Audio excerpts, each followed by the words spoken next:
Hi అండి, welcome back to my channel. ఈరోజు అయితే నేను టొమాటో చట్నీ ఎలా చేయాలో చూపిస్తున్నాను. ఇప్పుడైతే టమాటో రేట్ కొద్దిగా తక్కువ అయింది కదా, సో ఇలా అయితే ట్రై చేయండి. ఆయిల్ వేసేసి పచ్చిమిర్చి ఇంకా టొమాటో రెండు అయితే మంచిగా ఫ్రై అయితే చేసుకోండి. ఆ తర్వాత అయితే కొత్తిమీర ఇంకా పుదీనా మన ఇష్టం ఉన్నంత అయితే వేసుకోవచ్చు. కొత్తిమీర పుదీనా వేస్తే చాలా బాగుంటుంది టేస్ట్ అయితే.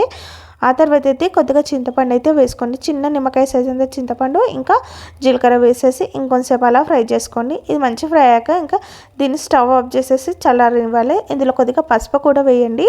ఆ తర్వాత అయితే ఇంకా దీన్ని మిక్సీ జారులో వేసేసి అలాగే నువ్వుల పొడి కూడా వేయండి. నువ్వులు అయితే వేయించుకున్నాయి నా దగ్గర ముందుగానే ఉంది పౌడర్, సో అందుకని నువ్వులు అయితే వేయించింది చూపించలేదు. ఆ తర్వాత అయితే తగినంత సాల్ట్ వేసేసి గ్రైండ్ చేసేయడమే. అంతే, టమాటా చట్నీ అయితే రెడీ అయినట్టే. దీనిలో అయితే పోపు అయితే వేసేసుకోవాలి. సో చాలా బాగుంటుంది. ఈ పోపు ఇలా వేసేసి కలిపేయడమే, అంతే అండి. మీకు కనుక నా టమాటా చట్నీ నచ్చినట్టయితే లైక్, షేర్ అండ్ సబ్స్క్రైబ్.